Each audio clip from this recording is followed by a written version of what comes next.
बिस्मिल्लाहिर्रहमानिर्रहीम। तो आज हम डिस्कस करने जा रहे हैं एक अनदर टॉपिक ऑस्मो रेगुलेशन। ठीक है, आज के टॉपिक हमारे पास है ऑस्मो रेगुलेशन। ऑस्मो रेगुलेशन में आज हम डिस्कस करने हैं balance of water and solutes in the body.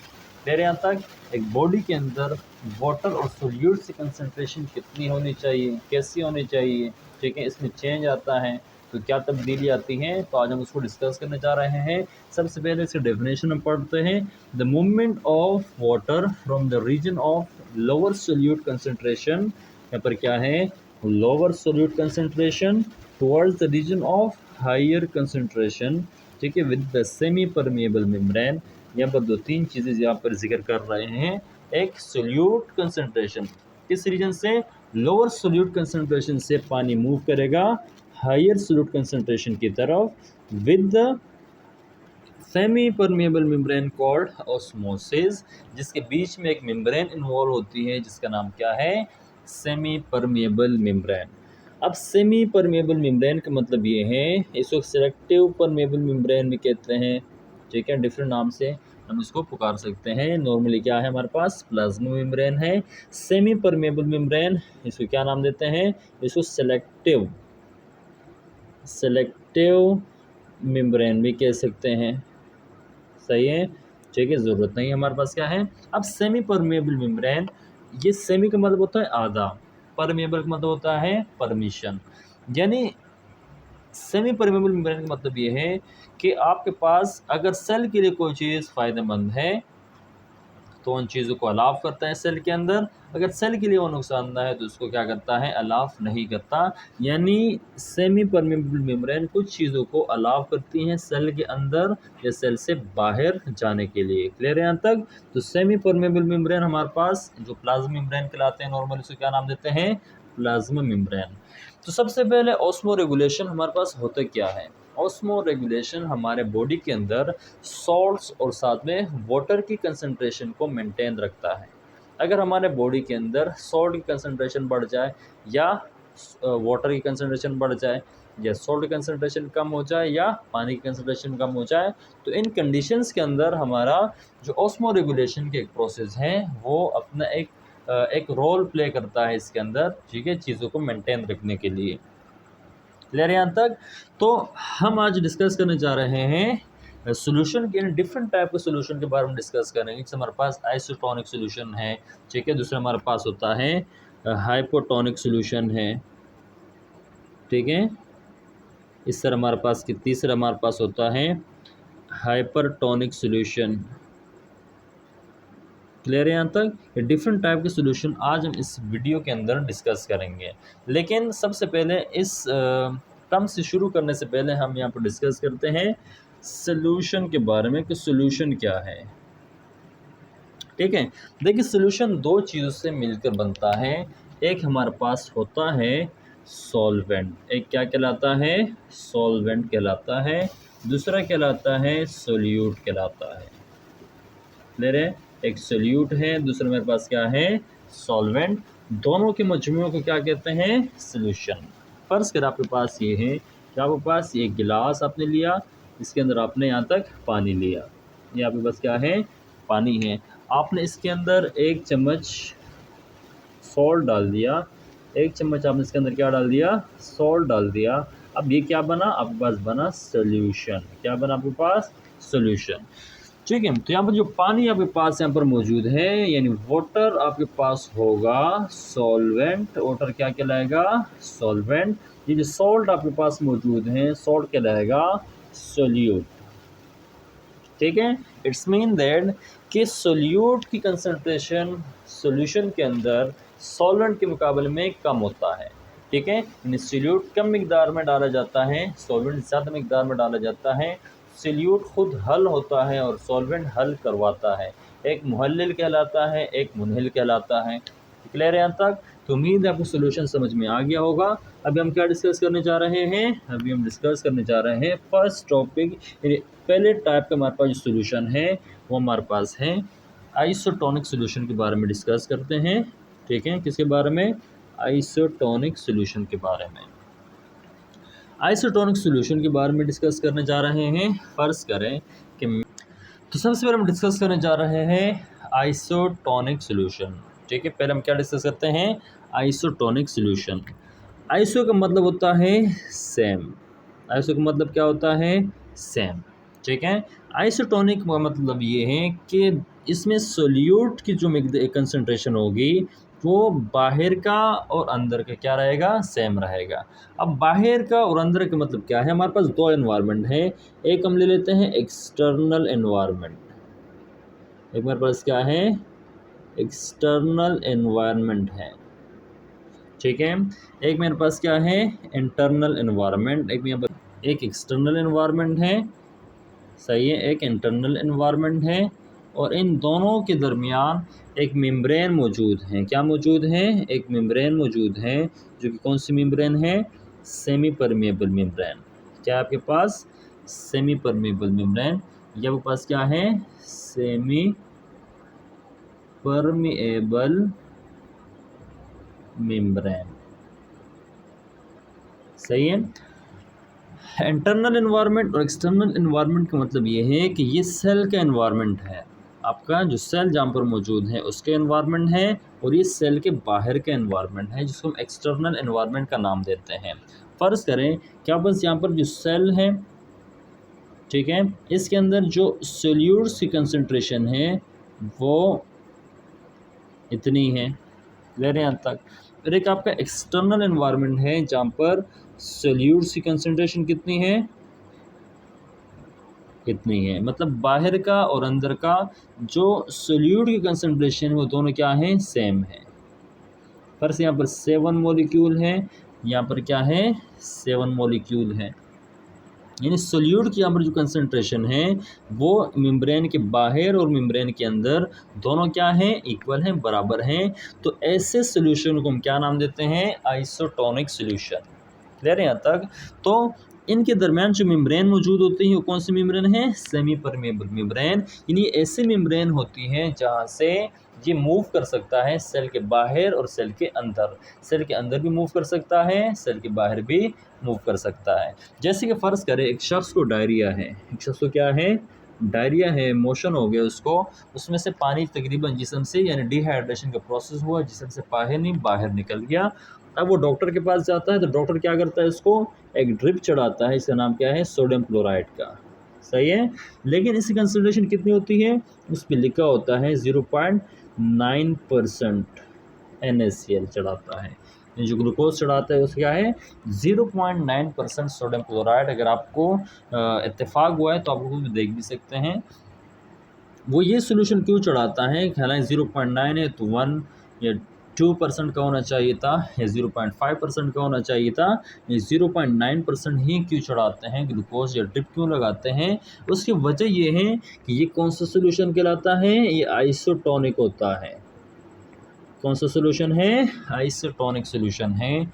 अगर आप किसी शख्स को आइसोटोनिक सोल्यूशन देंगे तो उसको क्या होगा, फ़ायदा होगा। अगर आप इसकी उसमें से कंसंट्रेशन बढ़ाएंगे, 2% करेंगे या 3% करेंगे, इट्स मीन दैट कि आप उस पेशेंट की आप जान ले लोगे, उसको आप मरवा दोगे। वजह क्या है कि वो सोल्यूशन क्या होगा, बॉडी के लिए नुकसानदा होगा। ठीक है, उसकी कंसंट्रेशन जब ज़्यादा होगी तो उसका सेल क्या होगा, उसका सेल क्या होगा, सिकुड़ जाएगा। ठीक है, तो सिकुड़ने के बाद जो RBCs होंगे वो क्या हो जाएंगे, ख़त्म हो जाएंगे, टूट जाएंगे। इट्स मीन दैट कि आपके पास जो सोल्यूशन होगा कौन सा होगा, 0.9% सोडियम क्लोराइड का सोल्यूशन होगा। और ये सोल्यूशन कौन सा सोल्यूशन होता है, आइसोटोनिक। आइसोटोनिक का मतलब ये है कि इंटरनल और एक्सटर्नल दोनों कंडीशन के अंदर आपके पास जो सोल्यूट्स हैं वो क्या है, बराबर हैं। फर्स्ट मेरे पास क्या था, आइसोटोनिक। दूसरा मेरे पास जो है वो क्या कहलाता है, उसको हम नाम देते हैं हाइपोटोनिक। डिस्कस करते हैं, किसको डिस्कस करते हैं, हाइपोटोनिक सॉल्यूशन। ठीक है, हाइपोटोनिक सॉल्यूशन। हाइपोटोनिक सॉल्यूशन के अंदर मैं क्या करता हूँ, एक सेल ले लेता हूँ। मेरे पास क्या है, एक सेल है, ले रहे हैं यहाँ तक। यानी सेल का एनवायरनमेंट है एक एक्सटर्नल एनवायरनमेंट, आपके पास क्या है, एक एक्सटर्नल एनवायरनमेंट है। ठीक है, ये आपके पास क्या है, एक्सटर्नल एनवायरनमेंट है। क्लियर है यहाँ तक। और यहाँ पे पास क्या है, एक सेल है, फर्स्ट यहाँ पास सेल है, रेड ब्लड सेल का सेल है, ठीक है। हाइपोटोनिक सॉल्यूशन का मतलब क्या है? हाइपो का मतलब होता है कम, हाइपो का मतलब क्या होता है, कम, कम मतलब लो, ठीक है। क्या होता है आपके पास, लो, सही है। अब फर्स्ट सर्वसी क्या है, एक सेल है। हमें पता है कि सेल के अंदर 70% से लेकर 90% तक क्या मौजूद होता है, पानी वैसे ही मौजूद होता है, ठीक है। अब बाहर का एनवायरनमेंट क्या है, ये है, अंदर की इन्वायरमेंट क्या है, ये है। मतलब कि सेल की जो कंसंट्रेशन है, सेल का जो इंटरनल कंसंट्रेशन है, वहाँ पर सॉल्ट की लिमिट या सॉल्ट की मिकदार ज़्यादा है। और सेल के बाहर के जो इन्वायरमेंट है, वहाँ पर क्या है, सेल के यानी सेल के जो बाहर के इन्वायरमेंट है, वहाँ पर सोल्यूट्स क्या है, वहाँ पर सोल्यूट क्या है, कम है। यानी सेल के इंटरनल, ये आपके पास क्या है, इंटरनल एनवायरनमेंट है, आपके पास क्या है, एक्सटर्नल एनवायरनमेंट है। एक्सटर्नल एनवायरनमेंट के अंदर सोल्यूट्स की कंसंट्रेशन कम है, और इंटरनल एनवायरनमेंट के अंदर सोल्यूट की कंसंट्रेशन क्या है, ज़्यादा है। तो इस कंडीशन को क्या नाम देते हैं, हाइपोटोनिक कंडीशन। ये जो सोल्यूशन कहलाएगा, कौन सा सोल्यूशन होगा, हाइपोटोनिक सोल्यूशन होगा। इस कंडीशन के अंदर जब हाइपोटोनिक सोल्यूशन होगा, अंदर ही कंसंट्रेशन ज़्यादा है, बाहरी कंसंट्रेशन कम है, तो यहाँ से जो पानी मौजूद होगा इस सोल्यूशन के अंदर, वो पानी कहाँ पर मूव करना स्टार्ट कर लेगा, सेल के अंदर। पानी कहाँ मूव करने स्टार्ट कर लेगा, सेल के अंदर मूव करेगा। जब सेल के अंदर बाहर से पानी अंदर जाएगा तो तब क्या होगा, देखिए हमने यहाँ पर लिखा भी है कि जो आपके पास पानी कहाँ जाता है, what movement of water from the region of lower solute concentration toward the region of higher concentration। यानी लोअर सोल्यूट कंसनट्रेशन से यहाँ पर जो सोल्यूट की कंसनट्रेशन क्या है, सोल्यूट की, वो कम है। यहाँ पर सोल्यूट कंसनट्रेशन क्या है, ज़्यादा है। तो कम से कहाँ पर जाएगा, ज़्यादा सोल्यूट कंसनट्रेशन की तरफ पानी मूव करेगा। अब ये पानी जब यहाँ पर अंदर मूव करेगा, बाहर से पानी अंदर जाएगा, तो यहाँ पर क्या होगा, इस सेल का जो साइज़ होगा वो बढ़ जाएगा। सेल का साइज़ क्या हो जाएगा, बढ़ जाएगा, क्योंकि बाहर से भी मॉलिक्यूल, ये सॉल्वेंट के यानी पानी के मॉलिक्यूल तो भी कहाँ आ गए, अंदर आ गए, जिसके बायस सेल का जो साइज़ होगा, ये मेरे पास रेड ब्लड सेल है, तो यहाँ पर रेड ब्लड सेल के जाएंगे स्वेल अप हो जाएगा। क्या हो जाएगा, रेड ब्लड सेल का जो साइज़ होगा वो बढ़ जाएगा, स्वेल हो जाएगा, ठीक है। क्योंकि रेड ब्लड सेल के पास कोई सहारा नहीं होता। अगर हम यही अगर कंडीशन प्लांट सेल के अंदर होगा, तो प्लांट सेल के अंदर सेल वॉल मौजूद होता है, वो उसको सहारा प्रोवाइड करता है, सपोर्ट प्रोवाइड करता है, तो सेल टर्जिड हो जाता है, लेकिन सेल ब्रस्ट नहीं होता। लेकिन ये मेरे पास अगर ये रेड ब्लड सेल हुआ, कोई एनिमल सेल हुआ, तो एनिमल सेल के पास सेल वॉल मौजूद नहीं होता, तो ज़्यादा जब पानी अंदर जाएगा तो सेल क्या हो जाएगा, टर्जिड हो जाएगा, ठीक है। जब सेल टर्जिड होगा तो इसकी जो सेल मेम्ब्रेन है क्या करेगा, ये ज़्यादा प्रेशर को बर्दाश्त नहीं कर सकता, तो इस मीन के स्वेलअप के बाद ये क्या हो जाएगा, ये हो जाएगा बर्स्ट हो जाएगा। क्या हो जाएगा, बर्स्ट हो जाएगा, सेल क्या हो जाएगा, टूट जाएगा। इट्स मीन दैट कि अगर आप किसी मरीज़ को हाइपोटोनिक सोल्यूशन लगा के देंगे, हाइपोटोनिक सोल्यूशन लगाएंगे सोडियम क्लोराइड की जगह, 0.9 आइसोटोनिक सोल्यूशन की जगह, तो उसके जो रेड ब्लड सेल है वो क्या हो जाएगा, स्वेलअप हो जाएगा। स्वेलअप होगा तो क्या हो जाएगा, वो सेल फटेगा, टूटेगा, ठीक है। और अगर आपका सोल्यूशन हाइपोटोनिक हुआ तो इसका मतलब ये है कि आप उस पेशेंट की जान दे रहे हैं, उस पेशेंट को आप मार रहे हैं, ठीक है। ये कौन सा है आपके पास, हाइपोटोनिक है। पहला आइसोटोनिक, दूसरा हाइपोटोनिक, तीसरा कहलाता है हाइपरटोनिक। हाइपर नाम से क्या बता रहा है, हाइपरटोनिक। सबर देखते हो नज़र आता है या नहीं आता, चले नज़र आ रहा है, ठीक है। हाइपरटोनिक, हाइपर का मतलब होता है हाई, ज़्यादा कंसंट्रेशन वाला, ठीक है। इसका मतलब क्या है, इसका मतलब ये है कि एक सेल है आपके पास, इंटरनल एनवायरनमेंट है, वहाँ पर सोल्यूट की कंसंट्रेशन क्या है, वहाँ पर सोल्यूट की कंसंट्रेशन कम है। सोल्यूट की कंसंट्रेशन क्या है, इंटरनल एनवायरनमेंट के अंदर, यानी सेल का जो अंदरूनी हिस्सा है, पार्ट है, वहाँ पर पानी की मिकदार कम है, कंसंट्रेशन क्या है, कम है। और बाहर क्या है, सोल्यूट की कंसंट्रेशन ज़्यादा है। सोल्यूट की कंसंट्रेशन क्या है, बाहर ज़्यादा है, और अंदर क्या है, कम है। सही है। हाइपरटोनिक के अंदर हाइपरटोनिक सोल्यूशन की हम बात कर रहे हैं, तो हाइपरटोनिक सोल्यूशन का मतलब ये है कि ये क्या होगा, यहाँ पर बाहर के जो इन्वायरमेंट है वहाँ पर जो कंडीशन है वहाँ पर सोल्यूट की कंसनट्रेशन ज़्यादा है। यानी जो सोल्यूशन है आपका हाइपरटोनिक का सोल्यूशन मतलब है गाढ़ा सोल्यूशन। अगर आपके बाहर के सोल्यूशन क्या है, बाहर के एनवायरनमेंट के अंदर, एक्सटर्नल एनवायरनमेंट के अंदर जो सोल्यूशन है वो हाइपरटोनिक है, उसके अंदर सोल्यूट की कंसनट्रेशन ज़्यादा है। तो क्या होगा, यहाँ पर जो पानी मौजूद होता है, यानी सेल के अंदर हमें पता है कि 70 से लेकर 90% तक पानी मौजूद होता है, तो यहाँ से पानी क्या करेगा, बाहर मूव करना स्टार्ट कर लेगा। पानी कहाँ मूव करेगा, पानी बाहर मूव करेगा। जब पानी बाहर मूव करेगा तो इसका मतलब ये है कि यहाँ से जो मौजूद पानी था वो कहाँ निकल गया, बाहर निकल गया। ठीक है, पानी कहाँ निकल गया, बाहर सोल्यूशन के अंदर चला गया। अब यहाँ पर जो पानी बाहर निकलेगा तो यहाँ पर क्या होगा, यहाँ पर ये होगा कि सेल जो सेल है वो क्या हो जाएगा, श्रिंक हो जाएगा। सेल क्या हो जाएगा, श्रिंक हो जाएगा। श्रिंक का मतलब क्या होता है, सेल सिकुड़ जाएगा। सेल क्या हो जाएगा, सिकुड़ जाएगा, छोटा हो जाएगा। छोटा क्यों हुआ, क्योंकि यहाँ पर जो पानी की कंसंट्रेशन है वो लोअर सोल्यूट कंसंट्रेशन से मूव करता है हायर सोल्यूट कंसंट्रेशन की तरफ। तो बाहर के एनवायरनमेंट के अंदर क्या था, सो जो कंडीशन था वो हाइपरटोनिक था, ज़्यादा सोल्यूट उसके अंदर मौजूद थे। तो पानी अंदर से बाहर चला गया, और ये पानी के इसके बाद जब पानी बाहर निकल गया तो सेल क्या हुआ, श्रिंक हुआ।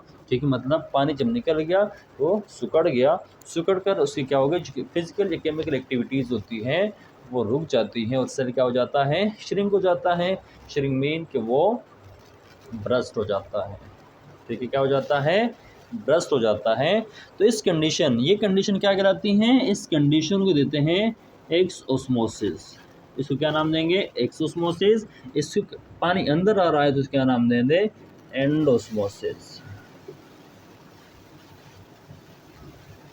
क्या नाम देंगे उसको, एंडोस्मोसिस।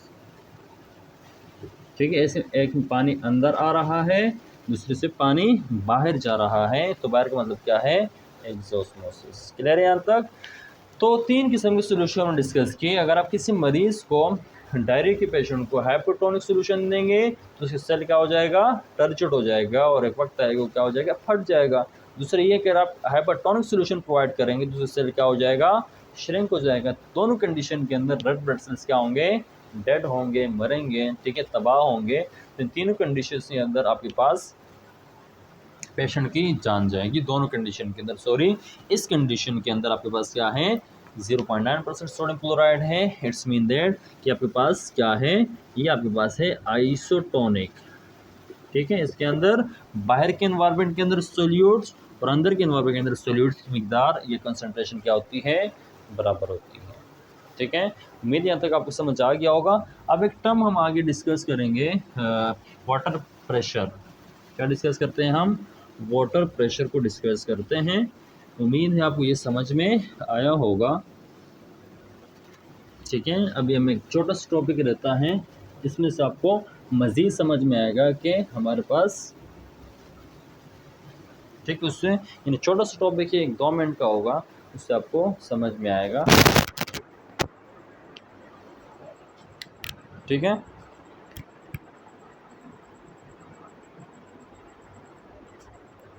देखिए हमारे पास एक चीज़ होता है, इसका नाम है क्या है, यहाँ से डिस्कस करते हैं, वाटर पोटेंशियल। क्या आपके पास, वाटर पोटेंशियल।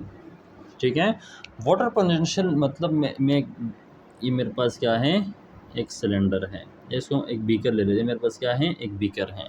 बीकर के अंदर पानी मौजूद है। पानी क्या मौजूद है, प्योर वाटर मौजूद है। ठीक है, अब ये जो पानी यहाँ पर मौजूद है, ये क्या है, इसकी मूवमेंट रैंडम होती है, कभी कहीं भी मूव कर सकता है, कहीं भी क्या कर सकता है, मूव कर सकता है, किसी भी डायरेक्शन में क्या करता है, मूव करते रहते हैं, रैंडम मूव करते हैं पानी। ठीक है, अब पानी की जो मूवमेंट होती है, यानी पानी की ये जो मूवमेंट होती है, इसका नाम क्या है, इसको बोलते हैं हम वाटर पोटेंशियल। इसको हम साई डब्ल्यू से शो करते हैं। साई का मतलब क्या है, PSI। ठीक है, ये हमारे पास क्या है, साई है। तो वाटर पोटेंशियल का मतलब ये है कि पानी आज़ादाना हरकत करता है। ठीक है, किसी भी डायरेक्शन के अंदर मूव कर सकता है। ठीक है, अब ये जो मूवमेंट होती है पानी की, इसको क्या नाम देते हैं? वाटर पोटेंशियल का नाम देते हैं। ठीक है, तो ये हमारे पास क्या है? Water potential. अब वाटर पोटेंशियल जो हमारे पास प्योर वाटर होता है, यानी ऐसा वाटर जहाँ पर कोई सोल्यूट्स मौजूद नहीं होता, तो उस प्योर वाटर का पोटेंशियल क्या कहलाता है? Water potential. यानी इसके पास क्या होता है? हाई वाटर पोटेंशियल होता है। क्या होता है? High water potential. किसके पास होता है? जिनके अंदर सोल्यूट मौजूद नहीं है, जो कि क्या है? प्योर वाटर है। ठीक है, अब प्योर वाटर की आप वाटर पोटेंशियल को कैसे कम कर सकते हैं? वो ऐसे कम करते हैं जब आप इसके अंदर कोई सोल्यूट्स डालते हैं। ठीक है, जैसे कि प्योर पानी के अंदर आप कोई सोल्यूट ऐड करते हैं, तो उसका वाटर पोटेंशियल क्या हो जाएगा? ऑटोमेटिकली कम हो जाएगा। ठीक है, तो एक वाटर पोटेंशियल है आपके पास, एक दूसरा कौन सा है? दूसरा आपके पास यहाँ पर मौजूद है, डिस्कस करने चाहेंगे। आपके पास है सोल्यूट पोटेंशियल। आपके पास क्या है? Solute potential. ठीक है, तो प्योर वाटर की पोटेंशियल क्या होता है? ज़्यादा होता है। आप उस प्योर वाटर के अंदर आपके पास क्या था? प्योर वाटर है। इस प्योर वाटर के अंदर मेरे पास है वाटर, कौन सा जो कि प्योर है।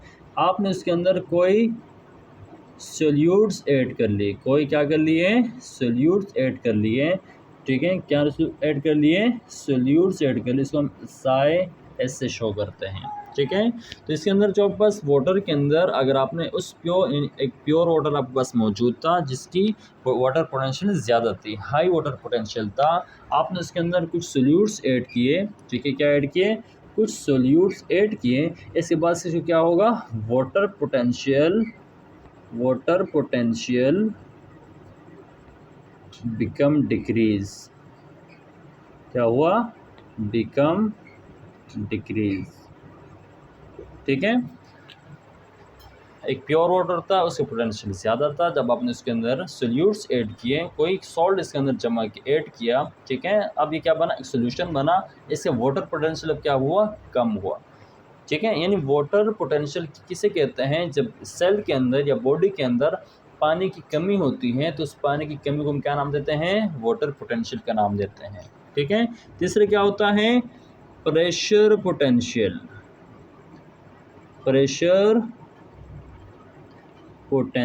इसको हम ज़ाय पी से शो करते हैं। ठीक है, तो प्रेशर पोटेंशियल का मतलब ये है, प्रेशर पोटेंशियल को समझते हैं कि एक आपके पास सेल है, ले रहे यहाँ तक, एक बस क्या है? एक सेल है। इसकी अलग एक कंसंट्रेशन है, सोल्यूट कंसंट्रेशन है। ठीक है, बाहर क्या आपके पास? एक सोल्यूशन है, जो कि कौन सा सोल्यूशन आपके पास? हाइपोटोनिक सोल्यूशन है। यानी अंदर का कंसंट्रेशन सोल्यूट का क्या है? ज़्यादा है। बाहर के एनवायरनमेंट का जो पोटेंशियल है, सोल्यूट कंसंट्रेशन वो क्या है? कम है। यानी अंदर ज़्यादा पोटेंशियल कंसंट्रेशन है सोल्यूशन की, बाहर क्या है? कम है। यानी बाहर हाइपोटोनिक सोल्यूशन है। क्या है? Hypotonic solution. अब जब हाइपोटोनिक कंडीशन होता है, तो सेल के अंदर पानी आता है, कहाँ से? बाहर से पानी आता है सेल के अंदर। यानी अंदर सोल्यूट की कंसंट्रेशन क्या है? सोल्यूट की कंसंट्रेशन ज़्यादा है, बाहर सोल्यूट की कंसंट्रेशन कम है। ठीक है, अब इस सोल्यूशन के अंदर जो कौन सोल्यूशन है? हाइपोटोनिक सोल्यूशन है। ठीक है, तो यहाँ से पानी कहाँ मूव करेगा? सेल के अंदर। जब सेल के अंदर मूव करता है, तो इट्स मीन दैट कि इसके ऊपर क्या होगा? इसके ऊपर प्रेशर बढ़ेगा। सही है, जब पानी अंदर आएगा, तो इसके ऊपर जब प्रेशर बढ़ता है, तो सेल क्या होगा? टर्जिड होगा। ठीक है, तो उसका प्रेशर क्या होगा? बढ़ जाएगा। जिस तरह आप बाइक के टायर के अंदर हवा को भरते हैं, तो उसका क्या होगा? वो प्रेशर बढ़ता है टायर के अंदर। दूसरे सेल के अंदर भी क्या बढ़ेगा? प्रेशर बढ़ेगा। आप जिस तरह टायर के अंदर ज़्यादा हवा भरते हैं, तो टायर क्या हो जाता है? ब्रस्ट होता है। इस तरह जब पानी अंदर ज़्यादा आएगा, इट्स मीन दैट कि आपके पास ये जो सेल होगा, ये स्वेल होगा, और स्वेल होने के बाद क्या होगा? फट भी सकता है। ठीक है, एनिमल सेल तो फट जाते हैं, प्लांट सेल मेंटेन रहते हैं, टर्जिट तो हो ही जाते हैं, लेकिन वो मेंटेन रह जाते हैं क्योंकि उसके पास सेल वॉल मौजूद होता है। लेकिन एनिमल सेल क्या होता है? वो फट जाता है। ठीक है, तो जब पानी बाहर से अंदर आएगा, तो सेल का पोटेंशियल क्या होगा? जो प्रेशर पोटेंशियल होगा वो क्या होगा, सेल के अंदर बढ़ेगा। ठीक है, तो अभी हम लास्ट टॉपिक के अंदर आते हैं इसी डेफिनेशन के ऊपर कि ये डेफिनेशन, असल डेफिनेशन क्या बनेगा। तो असल डेफिनेशन क्या बनेगा ऑस्मोसिस का, असल डेफिनेशन अगर ये समझ में आ गया है तो आपको ये समझ में आ जाएगा। तो असल डेफिनेशन क्या होगा, the movement of water from high potential, high water potential, ठीक है, high water potential towards lower water potential. ठीक है, क्या आपके पास the movement of water from the higher, या हाइयर लिख लेते हैं, higher potential towards lower water potential. ठीक है, यानी आपके पास जो पानी कहाँ से कहाँ मूव करेगा, हाइयर वाटर पोटेंशियल से मूव करेगा, जहाँ पर पानी की क्या हो, लोअर पोटेंशियल होगा। जिससे प्योर वाटर का पोटेंशियल, वाटर पोटेंशियल क्या है, ज़्यादा होता है। ठीक है, यानी इसकी पोटेंशियल क्या होती है, ज़्यादा होती है। तो इस तरह इसकी पोटेंशियल क्या होगी, प्योर वाटर की पोटेंशियल से कम होगी। तो प्योर वाटर से पानी कम मूव करेगा, यानी कम जहाँ पर वाटर की पोटेंशियल होगी। ठीक है, the movement of water from higher water potential towards the lower water potential, यानी जहाँ वाटर पोटेंशियल ज़्यादा होगा वहाँ से पानी मूव करेगा लोअर पोटेंशियल ऑफ वाटर। तो इट्स मीन दैट को आपके पास क्या है, ये आपके पास असल डेफिनेशन है किस चीज़ का, ऑस्मोसिस का। ठीक है, आपके पास क्या है, ये आपके पास हमने जो टॉपिक डिस्कस किया उसके मुताबिक कौन सा डेफिनेशन है, ये आपके पास डेफिनेशन है। क्लियर है यहाँ तक। तो उम्मीद है आपको isotonic, hypertonic, water potential, solute potential और प्रेशर पोटेंशियल समझ में आ गया होगा। मिलते हैं नेक्स्ट टॉपिक के अंदर, अपना ख्याल रखिए, अल्लाह हाफिज़।